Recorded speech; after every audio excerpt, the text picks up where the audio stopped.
तो आज मैं एक्सप्लेन करने वाला हूँ हाल ही में रिलीज हुई एक हॉरर मूवी जिसका नाम है ली क्रोनिन्स द ममी। इस मूवी में हमें एक खुशहाल परिवार देखने को मिलता है जो अपनी जिंदगी हंसी खुशी जी रहा होता है, लेकिन एक दिन उनकी छोटी बेटी को एक रहस्यमयी औरत उठाकर ले जाती है। इसके बाद पूरा परिवार उसे हर जगह ढूंढता है, लेकिन बदकिस्मती से उस दिन के बाद उन्हें अपनी बेटी कभी नहीं मिलती। मगर पूरे 10 साल बाद अचानक उनकी बेटी वापस मिल जाती है, लेकिन उसकी हालत बिल्कुल भी सामान्य नहीं थी। फिर भी परिवार वाले उसे अपनी खोई हुई बेटी समझकर अपने घर ले आते हैं, और यही उनकी जिंदगी की सबसे बड़ी गलती साबित होती है, क्योंकि जिसे वो अपनी बेटी समझ रहे थे वो असल में उनकी बेटी थी ही नहीं। वो कोई और था जो आने वाले कुछ ही दिनों में उनकी पूरी जिंदगी को नर्क में बदल देता है। इस मूवी की कहानी इतनी डरावनी और बेचैन कर देने वाली है कि इसे देखकर आपका दिल दहल जाएगा। इसलिए अगर आपका दिल कमजोर है तो यह वीडियो अपने रिस्क पर ही देखिए। तो कहानी की शुरुआत इजिप्ट के असवान शहर से होती है, जहां हमें एक परिवार देखने को मिलता है। इस परिवार में माँ बाप और उनके 3 बच्चे थे। उनकी एक छोटी बच्ची और 2 बड़े बेटे थे। वो लोग अपना ट्रिप एंजॉय करके अभी अभी घर वापस लौटे थे। घर पहुंचते ही उस छोटी लड़की की नजर अपनी पालतू चिड़िया पर पड़ती है, जो खून से लथपथ अजीब हालत में मरी हुई थी। लेकिन इससे भी ज्यादा हैरानी की बात यह थी कि उस मरी हुई चिड़िया को देखकर उसके माँ बाप बुरी तरह घबरा जाते हैं। ऐसा लग रहा था मानो उन्हें किसी आने वाले भयानक खतरे का पहले से ही एहसास हो। उनके चेहरों पर साफ दिखाई दे रहा था कि उनका डर सिर्फ एक चिड़िया की मौत का नहीं था, बल्कि इसके पीछे कोई बहुत बड़ा और खतरनाक राज छिपा हुआ था। इसके बाद दोनों अपने बच्चों को वहीं छोड़कर जल्दी जल्दी घर के बेसमेंट की तरफ भागते हैं, जहां हजारों साल पुराना एक रहस्यमयी ताबूत रखा हुआ था। दोनों डर भरी नजरों से उस ताबूत को देखने लगते हैं। तभी वो आदमी अपनी पत्नी से पूछता है, क्या यही सही वक्त है? इस पर उसकी पत्नी जवाब देती है, पहले ताबूत खोलकर चेक करते हैं। इसके बाद वो आदमी हुक्स की मदद से धीरे धीरे ताबूत खोलने लगता है। जैसे ही वो औरत ताबूत के अंदर झांकती है, उसे वहां एक सोई हुई मम्मी दिखाई देती है। उसे देखकर दोनों राहत की सांस लेते हैं और उन्हें लगता है कि अभी वो समय नहीं आया है। लेकिन तभी अचानक वो मम्मी अपनी आंखें खोल देती है और अगले ही पल ताबूत पर लगा हुआ एक तेज हुक उस आदमी के जबड़े को चीरते हुए आर पार निकल जाता है, जिससे उसकी पल भर में ही दर्दनाक मौत हो जाती है। इसके बाद ये सीन यहीं खत्म हो जाता है और कहानी हमें एक दूसरे परिवार से मिलवाती है। इस परिवार में कुल 4 लोग थे। पति का नाम चार्ली था और उसकी पत्नी का नाम लरिसा। लरिसा पेशे से एक नर्स थी। इन दोनों के 2 बच्चे थे, जिनमें बेटी का नाम केटी और बेटे का नाम सैम था। साथ ही उनका तीसरा बच्चा अभी लरिसा के गर्भ में पल रहा था। वहीं चार्ली पेशे से एक जर्नलिस्ट था, लेकिन फिलहाल उसके पास कोई काम नहीं था। इसी वजह से पूरे घर की जिम्मेदारी लारिसा के कंधों पर थी और वही नौकरी करके परिवार का खर्च उठा रही थी। यानी कुल मिलाकर ये एक हंसता खेलता खुशहाल परिवार था। हर दिन की तरह लरिसा तैयार होकर अपनी ड्यूटी के लिए अस्पताल चली जाती है, जबकि चार्ली घर पर बच्चों के साथ रुकता है। इसी दौरान हम उनकी छोटी बेटी केटी को देखते हैं, जो बगीचे में अकेले अपने खिलौनों के साथ खेल रही थी। तभी पीछे से एक औरत उसे आवाजें देती है और जैसे ही कैमरा उसकी तरफ घूमता है, हमें पता चलता है कि ये वही रहस्यमयी औरत थी जिसे हमने मूवी की शुरुआत में देखा था। उसे देखते ही केटी खुशी खुशी उसके पास चली जाती है। दरअसल वो औरत लगभग हर रोज वहां आती थी और तरह तरह के मैजिक ट्रिक्स दिखाकर केटी को इम्प्रेस करती थी। इतना ही नहीं, वो उसे चॉकलेट्स देकर उसका भरोसा भी जीत चुकी थी और आज भी वो केटी के लिए चॉकलेट लेकर आई थी। पहले वो उसे अपना मैजिक दिखाती है, फिर प्यार से अपने पास बुलाती है। इसके बाद वो चॉकलेट के साथ केटी को एक आड़ू भी देती है और मुस्कुराकर कहती है, इसे खाओ, ये चॉकलेट से भी ज्यादा मीठा है। लेकिन जैसे ही केटी उस आड़ू को अपने हाथ में पकड़ती है, उसके अंदर से एक भयानक कीड़ा निकलता है और सीधा उसके मुंह के अंदर घुस जाता है। अगले ही पल केटी दर्द से तड़पते हुए जमीन पर गिर पड़ती है। उधर घर के अंदर चार्ली किसी से फोन पर बात कर रहा था। दरअसल उसे यूएस में रिपोर्टर की जॉब के लिए कॉल आया था। ये खबर सुनकर चार्ली की खुशी का ठिकाना नहीं रहता। वो बिना देर किए अपनी पत्नी लरिसा को फोन करता है ताकि उसे भी ये खुशखबरी बता सके। लेकिन तभी उसकी नजर केटी के कमरे में पड़े कुछ चॉकलेट रैपर्स पर जाती है, जो उसके खिलौनों के पीछे छिपे हुए थे। ये देखकर चार्ली हैरान रह जाता है। वो तुरंत लरिसा से पूछता है, केटी के कमरे में ये चॉकलेट्स कैसे आई? क्या तुमने उसे ये चॉकलेट्स दी थी? लेकिन लरिसा भी साफ मना कर देती है। उसे इस बारे में कुछ भी पता नहीं था। इसके बाद चार्ली अपने बेटे सैम के पास जाता है और उससे उन चॉकलेट्स के बारे में पूछता है, लेकिन सैम भी कहता है कि उसे इस बारे में कुछ नहीं पता। अब चार्ली समझ जाता है कि केटी को ये चॉकलेट्स किसी अनजान इंसान ने दी है। वो घबराकर गार्डन में पहुंचता है तो वहां उसे केटी के खिलौने तो दिखाई देते हैं, लेकिन केटी कहीं नजर नहीं आती। अब उसकी बेचैनी धीरे धीरे डर में बदल जाती है। वो तुरंत घर से बाहर निकलकर उसे हर तरफ ढूंढने लगता है, लेकिन केटी का कहीं कोई पता नहीं चलता। तभी अचानक उसकी नजर एक औरत पर पड़ती है जो केटी को अपनी गोद में उठाकर वहां से भाग रही थी। ये देखते ही चार्ली पूरी ताकत से उसके पीछे दौड़ पड़ता है, लेकिन उस वक्त पूरे शहर में तेज आंधी तूफान चल रहा था। इसी अफरा तफरी का फायदा उठाकर वो औरत चार्ली की नजरों से ओझल हो जाती है। चार्ली काफी देर तक उसे हर जगह ढूंढता रहता है, लेकिन ना तो उसे वो रहस्यमयी औरत मिलती है और ना ही केटी का कोई पता चलता है। अब चार्ली और उसकी पत्नी लरिसा अपनी बेटी की गुमशुदगी की रिपोर्ट दर्ज करवाने के लिए जाकी नाम की एक पुलिस डिटेक्टिव के पास पहुंचते हैं। लरिसा केटी की तस्वीर और उससे जुड़े सारे सबूत डिटेक्टिव जाकी को दिखाती है, लेकिन उनकी बातों पर यकीन करने के बजाय डिटेक्टिव जाकी को उल्टा चार्ली और लरिसा पर ही शक होने लगता है। ये देखकर चार्ली का गुस्सा फूट पड़ता है। वो कहता है, हमारी बेटी को कोई अनजान औरत उठाकर ले गई है, पता नहीं वो उसके साथ क्या करेगी, इसलिए प्लीज जितनी जल्दी हो सके हमारी बेटी को ढूंढिए। इसके बाद ये सीन यहीं खत्म हो जाता है और कहानी सीधे 8 साल आगे बढ़ जाती है। अब हमें पता चलता है कि चार्ली अपनी पूरी फैमिली के साथ मेक्सिको में शिफ्ट हो चुका था, लेकिन इन 8 सालों में भी केटी के बारे में उन्हें कोई खबर नहीं मिली। उन्हें आज तक ये भी नहीं पता था कि वो जिंदा है या फिर नहीं। अपनी बेटी को खोने का दर्द आज भी चार्ली और लरिसा के दिल में जिंदा था। इसी वजह से लरिसा की माँ भी अब उनके साथ रहती थी ताकि मुश्किल वक्त में उनका हौसला बढ़ा सके। वहीं केटी का भाई सैम भी अब काफी बड़ा हो चुका था। साथ ही उसकी एक छोटी बहन भी थी जिसका नाम बिली था। ये वही बच्ची थी जो 8 साल पहले लरिसा के गर्भ में थी। अब बिली की उम्र भी लगभग उतनी ही हो चुकी थी जितनी केटी की थी जब उसका अपहरण हुआ था। चार्ली और लरिसा अब अपने इन्हीं दोनों बच्चों के लिए किसी तरह सामान्य जिंदगी जीने की कोशिश कर रहे थे। इसके बाद कहानी हमें फिर से इजिप्ट के असवान शहर लेकर जाती है। वहां एक लड़का अपनी साइकिल की चेन ठीक कर रहा था, लेकिन तभी अचानक आसमान से एक एयरप्लेन तेजी से नीचे गिरता है और पास के जंगल में जाकर क्रैश हो जाता है। ये देखकर लड़का घबरा जाता है और तुरंत जंगल की तरफ दौड़ पड़ता है जहां उस प्लेन का बेहद भयानक हादसा हो चुका था। फिर जब वो लड़का उस मलबे के पास पहुंचता है तो वहां उसे 2 लाशें दिखाई देती हैं जिनकी बेहद बेरहमी से हत्या हो गई थी। ये दोनों लोग कौन थे, इसका खुलासा कहानी में आगे होगा। उन लाशों को देखकर लड़का बुरी तरह डर जाता है और वहां से भागने लगता है, लेकिन तभी उसकी नजर थोड़ी दूर पड़े एक रहस्यमयी ताबूत पर जाती है जो उसी क्रैशड प्लेन से बाहर आकर गिरा था। और हैरानी की बात यह थी कि ये वही ताबूत था जिसे हमने मूवी की शुरुआत में उस औरत के बेसमेंट में देखा था। इसके बाद पुलिस उस ताबूत को जांच के लिए आर्कियोलॉजिस्ट्स के पास भेज देती है ताकि वो पता लगा सकें कि आखिर इसके अंदर क्या है। जब आर्कियोलॉजिस्ट्स उस ताबूत को खोलते हैं तो उन्हें एक पुरानी मम्मी दिखाई देती है। इसके बाद उनमें से एक आदमी सावधानी से उसकी शरीर पर लिपटी हुई सारी पट्टियां हटाने लगता है। तभी एक ऐसा खुलासा होता है जो सबको हैरान कर देता है। दरअसल वो कोई हजारों साल पुरानी मम्मी नहीं थी, वो 8 साल पहले गायब हुई वही छोटी लड़की केटी थी। लेकिन जैसे ही आखिरी पट्टी हटती है अचानक वो लाश जिंदा हो जाती है और जोर जोर से चीखने लगती है। इसके बाद कहानी फिर से चार्ली और उसकी फैमिली की तरफ लौटती है। उस वक्त पूरा परिवार बाहर पिज्जा खाने के लिए जा रहा था, लेकिन तभी चार्ली के पास एम्बेसी से एक फोन कॉल आती है। चार्ली और लारिसा घबराते हुए फोन उठाते हैं। उधर से उन्हें बताया जाता है कि उनकी बेटी जिंदा है और वो उन्हें मिल चुकी है। ये खबर सुनते ही दोनों की आंखों से आंसू बहने लगते हैं। आखिरकार 8 सालों का उनका लंबा इंतजार खत्म होने वाला था।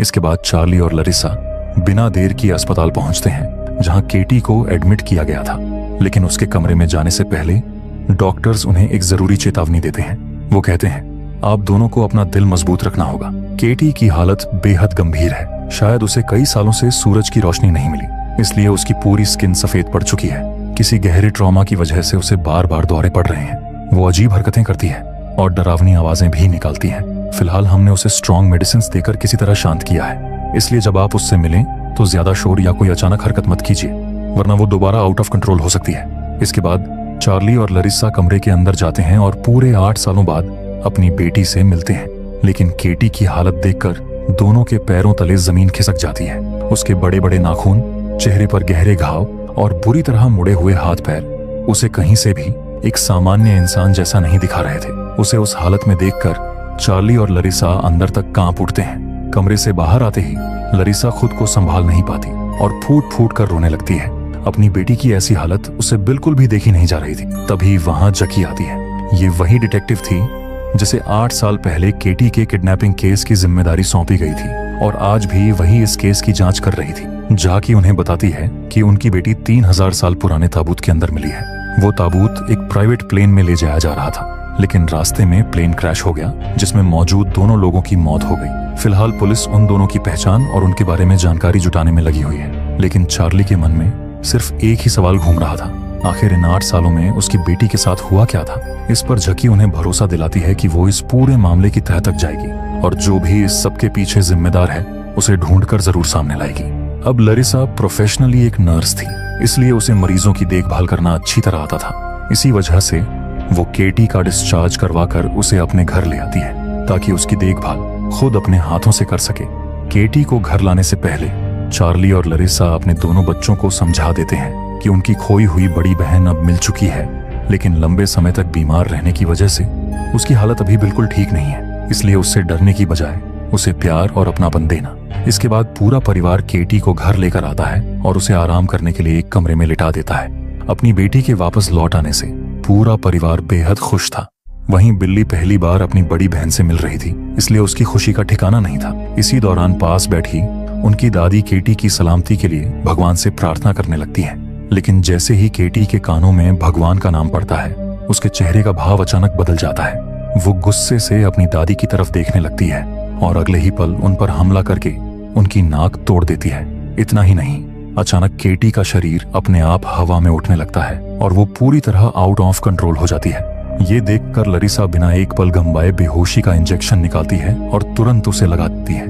तब जाकर किसी तरह हालात काबू में आते हैं। इसके बाद रात का सीन दिखाया जाता है। चार्ली बेसमेंट में बैठकर ताबूत से मिले उन सबूतों को ध्यान से देख रहा है। वो समझने की कोशिश कर रहा था कि आखिर इन 8 सालों में केटी के साथ हुआ क्या था, लेकिन काफी देर तक हर चीज को खंगालने के बावजूद भी उसे कोई ठोस सुराग नहीं मिलता। उधर लरिसा अपनी बेटी केटी के साथ समय बिता रही थी।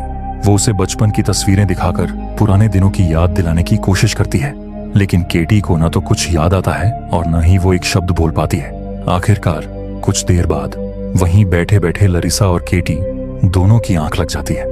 इसके बाद हम घर की सबसे छोटी बेटी बिली को देखते हैं जो गहरी नींद में सो रही थी, लेकिन तभी किसी अजीब सी आवाज से उसकी आंख खुल जाती है। घबराकर वो तुरंत अपने बड़े भाई सैम को जगाती है और उसे उन रहस्यमयी आवाजों के बारे में बताती है। इस पर सैम उसे समझाते हुए कहता है कि शायद तुमने किसी भेड़िए की आवाज भी सुनी होगी। दरअसल उनका घर जंगल के काफी करीब था, इसलिए वहां भेड़ियों का आना कोई नई बात नहीं थी। लेकिन तभी एक बार फिर वही आवाज देना सुनाई देती और इस बार सैम को भी यकीन हो जाता है कि ये आवाज बाहर से नहीं बल्कि घर के अंदर ही कहीं से आ रही है। उधर चार्ली भी बेसमेंट से निकलकर केटी के कमरे में पहुंचता है। वहां लरिसा तो गहरी नींद में सो रही थी, लेकिन केटी कमरे में कहीं दिखाई नहीं देती। इसी बीच नीचे बिली और सैम को दीवार के दूसरी तरफ से तेज तेज आवाजें सुनाई देने लगती हैं। आवाज सुनकर चार्ली और लरिसा भी तुरंत उनके कमरे में पहुंच जाते हैं। जब वे लोग दीवार के उस पार देखते हैं तो केटी उन्हें बिजली की रफ्तार से भागती हुई दिखाई देती है। ये देखकर चार्ली और लरिसा तुरंत उसके पीछे दौड़ पड़ते हैं, लेकिन केटी किसी इंसान की तरह नहीं बल्कि किसी जंगली जानवर की तरह भाग रही थी। काफी देर तक उसका पीछा करने के बाद आखिरकार उन्हें केटी मिल जाती है, लेकिन आगे का नजारा देखकर उनके होश उड़ जाते हैं। दरअसल केटी ने एक बिच्छू पकड़ रखा था और वो उसे जिंदा ही कच्चा चबा रही थी। ये देखकर चार्ली तुरंत उसे वहां से खींचकर बाहर लाता है, जबकि लरिसा उसके मुंह में हाथ डालकर किसी तरह उल्टी करवाती है। उस रात पूरा परिवार डर और चिंता में डूबा रहा, लेकिन उन्हें जरा भी अंदाजा नहीं था कि यह तो सिर्फ शुरुआत थी, क्योंकि आने वाले दिनों में उनके साथ जो होने वाला था वो इससे भी कहीं ज्यादा भयानक था। अगले दिन लरिसा अपनी माँ के साथ मिलकर केटी को नहलाती है और उसे अच्छी तरह साफ करती है। इसके बाद वो उसके बड़े बड़े नाखून काटने की कोशिश करने लगती है, लेकिन केटी के नाखून इतने सख्त हो चुके थे कि उन्हें काटना बेहद मुश्किल था। आखिरकार जैसे ही लरिसा थोड़ा जोर लगाती है, नाखून के साथ केटी की त्वचा की एक लंबी परत भी उखड़ जाती है। लेकिन सबसे हैरान कर देने वाली बात यह थी कि केटी पर इसका जरा भी असर नहीं होता। उल्टा वो दोनों को जोर से धक्का देकर वहां से भाग जाती है। शोर सुनते ही चार्ली भागता हुआ वहां पहुंचता है, लेकिन लारिसा उसे तुरंत केटी को ढूंढने के लिए भेज देती है। चार्ली उसे ढूंढते ढूंढते किचन में पहुंचता है, लेकिन वहां का मंजर देखकर उसकी रूह कांप उठती है। केटी अपने पैर के जख्म को किसी नुकीली चीज से बुरी तरह नोच रही थी। ये देखकर चार्ली और लरिसा तुरंत उसे पकड़कर शांत करते हैं। इसके बाद लरिसा उसके जख्म पर दवा लगाकर पट्टी कर देती है, लेकिन अब चार्ली को पूरा यकीन होने लगता है कि केटी के साथ कुछ बेहद अजीब हो रहा है। इसीलिए वो लरिसा से कहता है कि जब तक केटी पूरी तरह ठीक नहीं हो जाती उसे अस्पताल में भर्ती करवा देना ही सही रहेगा। लेकिन माँ का प्यार लरिसा पर पूरी तरह हावी था। वो किसी भी कीमत पर अपनी बेटी को खुद से दूर नहीं करना चाहती थी। उल्टा वो चार्ली पर ही भड़क उठती है। दरअसल कहीं न कहीं लरिसा आज भी केटी की इस हालत के लिए चार्ली को ही जिम्मेदार मानती थी, क्योंकि जिस दिन केटी का अपहरण हुआ था उस दिन घर पर सिर्फ चार्ली ही मौजूद था। इसके बाद चार्ली केटी की व्हील चेयर लेने बाथरूम में जाता है। इसी दौरान उसकी नजर केटी की उखड़ी हुई त्वचा पर पड़ती है। वो उस त्वचा को ध्यान से देखता है तो उसे उसमें कुछ अजीब सा महसूस होता है, इसलिए वो उसे लेकर बेसमेंट में चला जाता है। और जब चार्ली उस त्वचा की जांच करता है तो उसके अंदर से एक के बाद एक 7 परतें निकलती हैं। हर परत पर प्राचीन मिस्र की भाषा में कुछ रहस्यमयी बातें लिखी हुई थीं। ये देखकर चार्ली को पूरा यकीन हो जाता है कि केटी के साथ कोई बेहद भयानक घटना हुई है। अगले दिन वो उन सभी परतों की तस्वीरें लेकर प्रोफेसर बिक्सलर के पास पहुंचता है। प्रोफेसर बिक्सलर एक इजिप्टोलॉजिस्ट थे, यानी उन्हें प्राचीन मिस्र के इतिहास और उसकी भाषा का गहरा ज्ञान था। चार्ली उन्हें तस्वीरें दिखाते हुए कहता है, मुझे बताइए आखिर इसमें लिखा क्या है। लेकिन तस्वीरों को देखते ही प्रोफेसर बिक्सलर के चेहरे का रंग बदल जाता है। उन्हें एहसास हो जाता है कि मामला बिल्कुल सामान्य नहीं है। इसी वजह से वो शुरुआत में इसका मतलब बताने से साफ मना कर देते हैं, लेकिन चार्ली के बार बार रिक्वेस्ट करने पर आखिरकार वो मान जाते हैं। इसके बाद वो उन रहस्यमयी शब्दों का अनुवाद करना शुरू करते हैं। कुछ देर बाद प्रोफेसर बताते हैं कि यह प्राचीन मिस्र की एक शापित लिपि है, जिसका इस्तेमाल शैतानी शक्तियों से जुड़े अनुष्ठानों में किया जाता था। लेकिन अनुवाद करते समय उन्हें एक नाम बार बार दिखाई देता है, नस्मरणीयन। ये नाम सुनकर चार्ली तुरंत पूछता है, आखिर ये नस्मरणीयन है कौन। इस पर प्रोफेसर बिक्सलर बताते हैं कि नस्मरणीयन एक बेहद शक्तिशाली दुष्ट शैतान का नाम है। उसकी कहानी सदियों पुरानी है। कहा जाता है कि अगर उसका श्राप किसी परिवार पर लग जाए तो वो उस पूरे खानदान को तबाह कर देता है। हालांकि समय के साथ उसकी कहानियां इतिहास के पन्नों में कहीं खो गईं। न कोई नया किस्सा सामने आया और न ही उसके अस्तित्व का कोई ठोस सबूत मिला। लेकिन कुछ प्राचीन मान्यताओं के अनुसार उस शैतान को एक खास अनुष्ठान के जरिए हमेशा के लिए बांध दिया गया था। हालांकि इस बात में कितनी सच्चाई है ये आज तक कोई नहीं जानता। परेशान चार्ली घर लौट आता है और केटी के सामने बैठ जाता है। केटी की हालत देखकर वो खुद को कोसने लगता है। वो कहता है, अगर उस दिन मैंने तुम्हें अकेला न छोड़ा होता तो शायद आज तुम्हारी ये हालत कभी नहीं होती। इतना कहते ही चार्ली की आंखों से आंसू निकल पड़ते हैं और वो फूट फूट कर रोने लगता है। लेकिन तभी केटी अपने दांतों से अजीब तरह की आवाजें निकालने लगती है। शुरुआत में चार्ली को कुछ भी समझ नहीं आता, लेकिन कुछ देर बाद उसे एहसास होता है कि केटी यूं ही आवाजें नहीं निकाल रही, वो उसे कोई संदेश देने की कोशिश कर रही है। ये समझते ही चार्ली तुरंत एक कागज और पेन उठाता है और केटी की हर आवाज को ध्यान से नोट करने लगता है। दरअसल केटी मोर्स कोड में उससे कुछ कहना चाह रही थी, लेकिन चार्ली को मोर्स कोड की बिल्कुल भी जानकारी नहीं। इसीलिए वो केटी की पुरानी चीजों में उसकी मोर्स कोड वाली किताब ढूंढता है और उसी की मदद से उन संकेतों को डिकोड करने लगता है। काफी देर की मेहनत के बाद अलग अलग अक्षरों को जोड़ते हुए उसके सामने एक नाम उभर कर आता है, लैला। ये नाम देखते ही चार्ली तुरंत डिटेक्टिव जाकी को फोन करता है और उसे पूरी बात बताता है। वो कहता है कि केटी ने मोर्स कोड के जरिए उसे लैला नाम बताया है। इस पर जाकी कहती है कि अगर केटी ने ये नाम लिया है तो इसके पीछे जरूर कोई बड़ी वजह होगी। चार्ली अंदाजा लगाते हुए कहता है कि शायद जिस औरत ने केटी का अपहरण किया था उसका नाम ही लैला है। तुम उसके बारे में पता लगाने की कोशिश करो।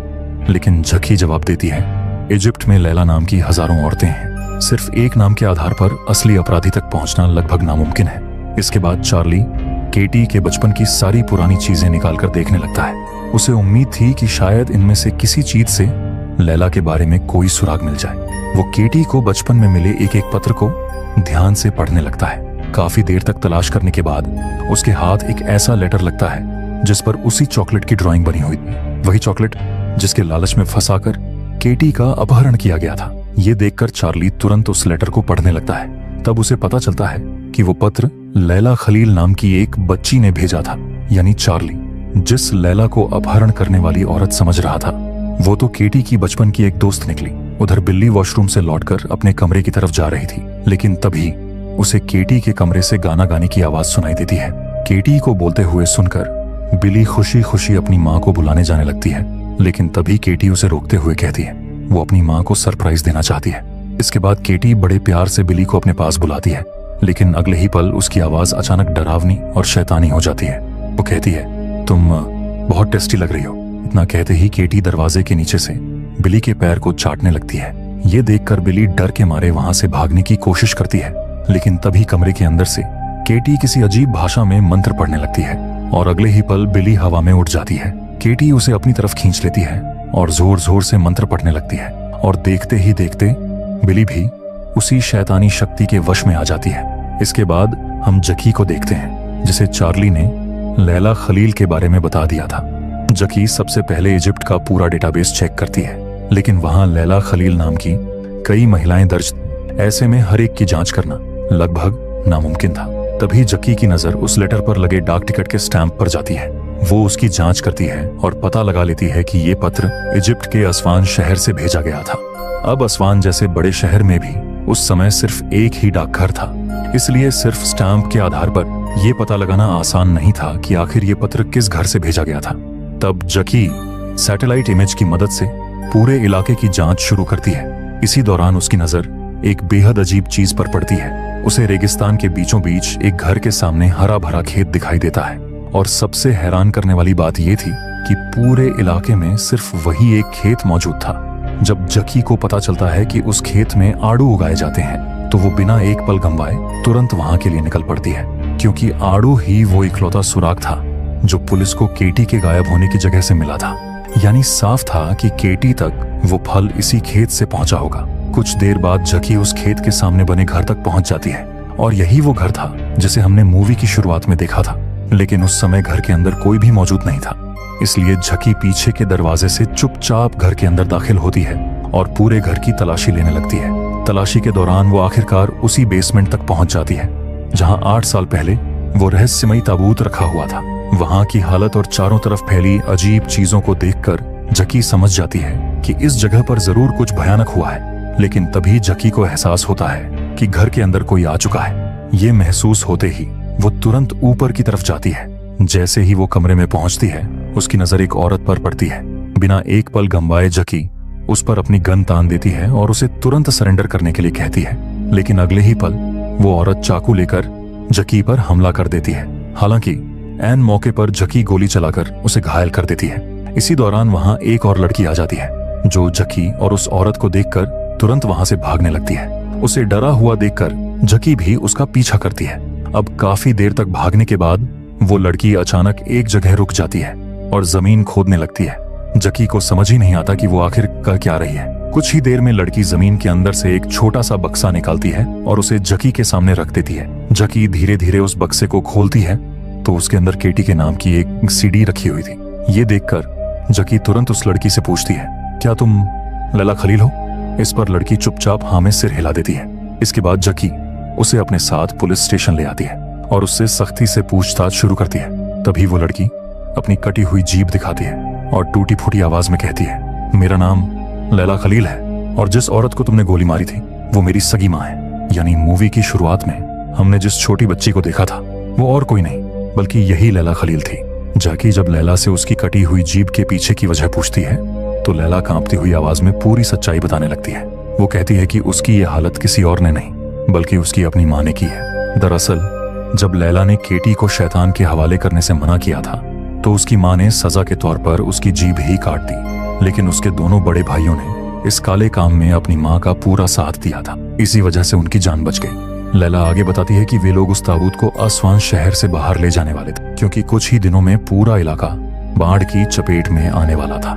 लेकिन जब उसके दोनों भाई उस ताबूत को प्लेन से दूसरी जगह ले जा रहे थे, तभी उनका प्लेन क्रैश हो गया और दोनों की मौके पर ही मौत हो गई। यानी प्लेन क्रैश के बाद जिन 2 लोगों की लाशें हमें दिखाई गई थी वो दोनों लैला के ही सगे भाई थे। इसके बाद हमें स्कूल का सीन दिखाया जाता है जहां बिली अपनी क्लास में बैठी हुई थी, लेकिन अब उस पर भी शैतानी ताकत का साया पड़ चुका था। इसी वजह से वो बेहद अजीब हरकतें करने लगती है। जब उसकी टीचर उसे टोकती है और सवाल पूछती है तो बिली उल्टा अपनी टीचर को ही गालियां देने लगती है। ये देखकर स्कूल वाले तुरंत चार्ली को बुला लेते हैं। चार्ली को बिल्कुल यकीन नहीं होता कि उसकी बेटी ऐसा व्यवहार कर सकती है, लेकिन घर लौटते वक्त भी बिली अपने भाई सैम की तरफ अजीब और गंदे इशारे करती रहती है। फिर हमें घर का सीन दिखाया जाता है जहां केटी की दादी उसके लिए भगवान से प्रार्थना कर रही थी, लेकिन जैसे ही केटी के कानों में भगवान का नाम पड़ता है उसके अंदर छिपी शैतानी ताकत पूरी तरह जाग उठती है। केटी अचानक अपनी दादी पर हमला कर देती है। उसका ये भयानक रूप देखकर दादी डर के मारे कमरे से बाहर भागने की कोशिश करती है, लेकिन तभी कमरे के सारे दरवाजे अपने आप बंद हो जाते हैं। इसके बाद केटी बेरहमी से अपनी दादी पर टूट पड़ती है। वो उनकी गर्दन में पहनी हुई क्रॉस चेन की मदद से उन्हें हवा में उठा देती है और उनका गला घोंटने लगती है। आखिर में केटी उन्हें जोर से खिड़की के बाहर फेंक देती है, जिस दौरान चार्ली भी गाड़ी लेकर घर के नीचे पहुंच चुका था, लेकिन तभी ऊपर से दादी की लाश आकर सीधे उसकी गाड़ी पर गिरती है। यह भयानक मंजर देखकर चार्ली और सैम के होश उड़ जाते हैं, मगर हैरानी की बात तो यह थी कि बिली डरने की बजाय जोर जोर से हंसने लगती है, मानो उसके लिए यह सब किसी खेल से कम ही ना हो। चार्ली मदद के लिए गाड़ी से बाहर निकलने ही वाला था कि तभी कई जंगली भेड़िए वहां आकर दादी की लाश को नोच नोच कर खाने लगते हैं। इतने में लारिसा भी वहां पहुंच जाती है, लेकिन चाहकर भी वे लोग अब कुछ नहीं कर सकते थे। इसके बाद हम जाकी को देखते हैं जो लैला द्वारा दी गई उस सीडी को चलाती है। जैसे ही वीडियो रिकॉर्डिंग शुरू होती है उसके अंदर की सच्चाई देखकर जाकी के पैरों तले जमीन खिसक जाती है। उसे यकीन ही नहीं होता कि पिछले 8 सालों में केटी के साथ इतनी खौफनाक और दर्दनाक घटनाएं हुई थी। धीरे धीरे उसके सामने पूरी सच्चाई आ जाती है। वह बिना देर किए तुरंत चार्ली को फोन करती है ताकि उसे सब कुछ बता सके, लेकिन चार्ली उसका कॉल नहीं उठाता। आखिरकार जाकी खुद ही मेक्सिको जाने का फैसला करती है ताकि आमने सामने उसे पूरी सच्चाई बता सके। इधर दादी का अंतिम संस्कार रखा गया था। पूरा परिवार गहरे सदमे में डूबा हुआ था, लेकिन सबसे ज्यादा टूटी हुई लारिसा थी। उसने अपनी ही आंखों के सामने अपनी माँ को दर्दनाक मौत मरते देखा था।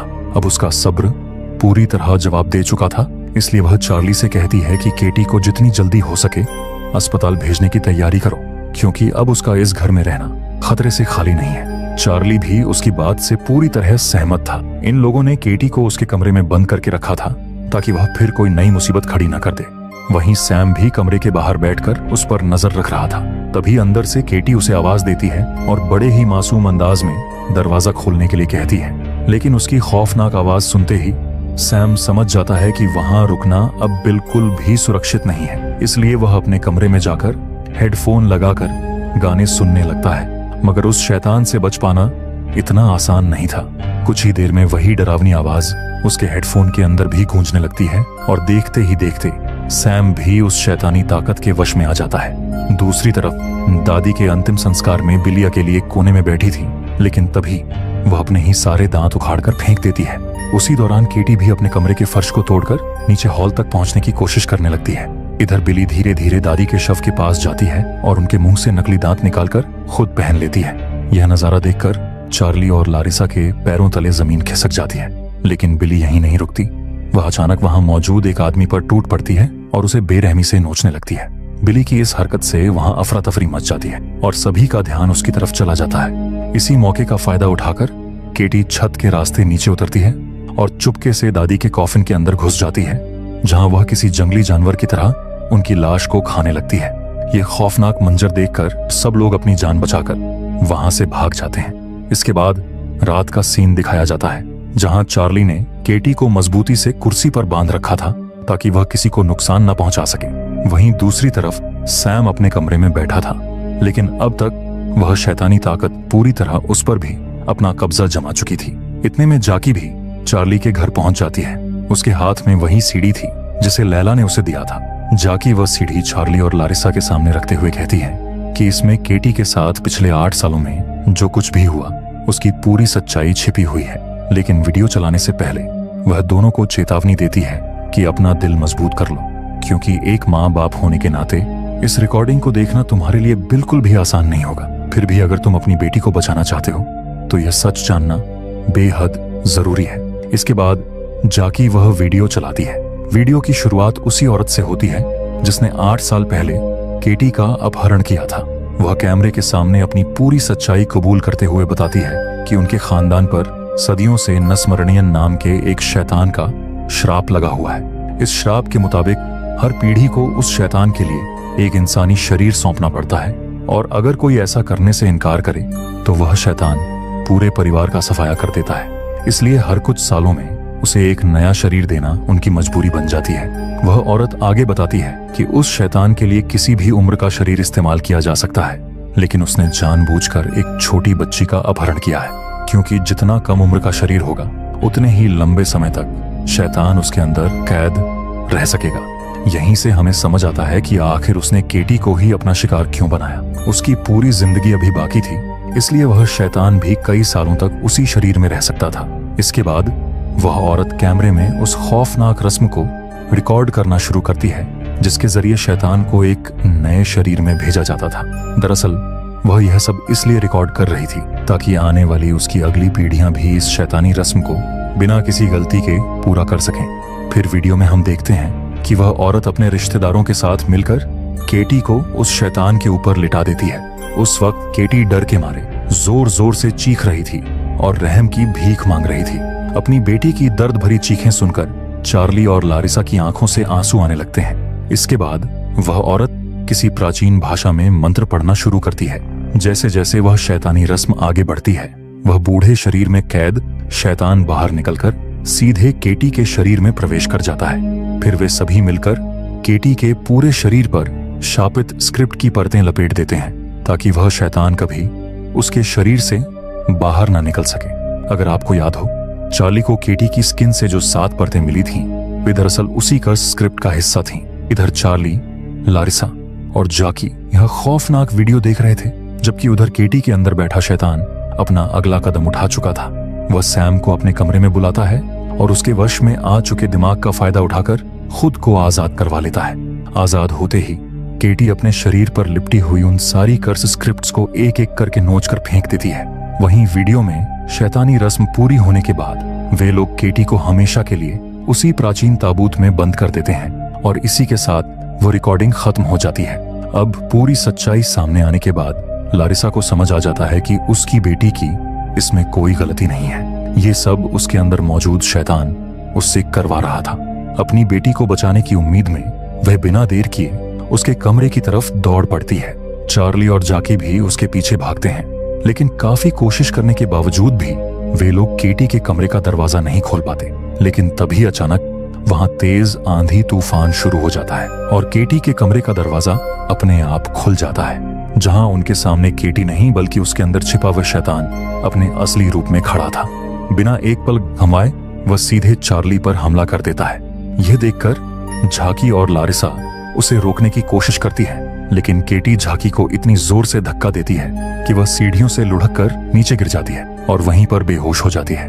उधर लारिसा केटी को काबू में करने के लिए कमरे में रखा बेहोशी का इंजेक्शन लेने दौड़ती है, लेकिन तभी उसके सामने सैम आ जाता है। अब वह भी पूरी तरह शैतान के कब्जे में था। अपने होश खो चुके सैम का एक ही मकसद था, किसी भी कीमत पर अपनी मां को रोकना। वह लारिसा पर हमला करके उसे केटी तक जाने से रोकता है। इसी दौरान जाकी को भी होश आ जाता है, लेकिन उसके सामने एक और खौफनाक मुसीबत खड़ी थी। दरअसल मर चुकी दादी भी अब फिर से जिंदा हो चुकी थी। शैतान ने उनके शरीर पर भी कब्जा कर लिया था। दादी जबरदस्ती झाकी का मुंह खोलकर उसके अंदर एक जिंदा बिच्छू डाल देती है। वह बिच्छू उसके गले को चीरते हुए बाहर निकलने की कोशिश करने लगता है। दर्द से तड़पने के बावजूद जाकी हिम्मत नहीं हारती। वह दादी को जोरदार लात मारकर दूर गिरा देती है और किसी तरह उस बिच्छू को अपने मुंह से बाहर निकाल देती है। हालांकि तब तक उसके गले में गहरी चोट लग चुकी थी। वहीं दूसरी तरफ वह शैतान एक बार फिर चार्ली की तरफ बढ़ने लगता है, लेकिन इस बार चार्ली पहले से तैयार था। जैसे ही केटी उस पर झपटती है, वह उसे पूरी ताकत से पकड़ लेता है और जाकी से चिल्लाकर कहता है कि जल्दी वही मंत्र पढ़ो जिससे उस शैतान को पुराने शरीर से निकालकर नए शरीर में भेजा गया था। चार्ली की बात सुनते ही जाकी समझ जाती है कि आखिर वह क्या करने वाला है, मगर जाकी का गला बुरी तरह फट चुका था, इसलिए उसके लिए एक शब्द बोलना भी बेहद मुश्किल हो गया था। फिर भी उसने हार नहीं मानी। वह अपने गले के घाव को उंगलियों से दबाकर किसी तरह दर्द सहते हुए उस प्राचीन मंत्र का जाप शुरू कर देती है। जैसे ही मंत्र पूरा होता है, केटी के शरीर में कैद वह शैतान बाहर निकलकर सीधे चार्ली के शरीर में प्रवेश कर जाता है। अगले ही पल चार्ली वहीं बेहोश होकर गिर पड़ता है।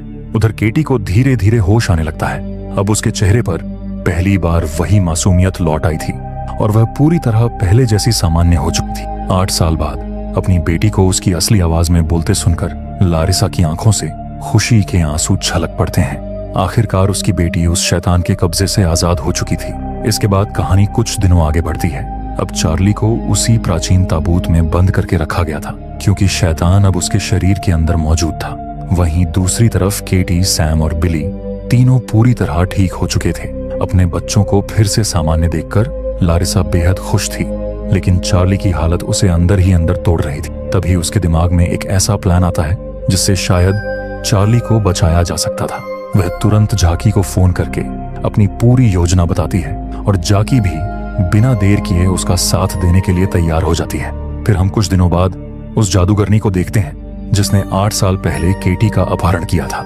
जाकी की गोली लगने के बाद वह अब ठीक हो चुकी थी और जेल में अपनी सजा काट रही थी। उसी दौरान इलाज के बहाने एक स्टाफ मेंबर उसका ब्लड सैंपल लेने के लिए उसकी केज में आता है, लेकिन खून निकालने की बजाय वह उसे बेहोशी का इंजेक्शन लगा देता है। असल में वह कोई स्टाफ नहीं बल्कि स्टाफ के भेष में लारिसा थी, जो अपने प्लान को अंजाम देने वहां आई थी। वह औरत समझ ही नहीं पाती कि लारिसा आखिर क्या करने वाली है। तभी जाकी वहां चार्ली को लेकर पहुंच जाती है, जिसके शरीर में अब वही शैतान कैद था। चार्ली को देखते ही उस औरत के चेहरे का रंग उड़ जाता है, क्योंकि उसे समझ आ जाता है कि अब उसके साथ क्या होने वाला है। इसके बाद जाकी केस का दरवाजा बंद कर देती है और उसी प्राचीन मंत्र का दोबारा जाप शुरू करती है, जिससे शैतान एक शरीर छोड़कर दूसरे शरीर में प्रवेश करता था। यानी इस बार वे लोग चार्ली के शरीर से उस शैतान को निकालकर हमेशा के लिए उसी औरत के शरीर में कैद करने वाले थे। और इसी शानदार और पूरी तरह सेटिस्फाइंग एंडिंग के साथ ये मूवी यहीं पर खत्म हो जाती है। तो दोस्तों, अगर आप भी चाहते हैं कि इस मूवी का पार्ट 2 आए तो कमेंट करके जरूर बताना। अगर आप वीडियो के यहाँ तक आए हो, यानी आपको ये वीडियो जरूर पसंद आई है, तो वीडियो को लाइक करके चैनल को सब्सक्राइब कर देना। आप मेरे चैनल पर जाकर और भी वीडियोस देख सकते हो। यकीन मानिए, आपको मेरी दूसरी वीडियोस भी काफी पसंद आएंगी।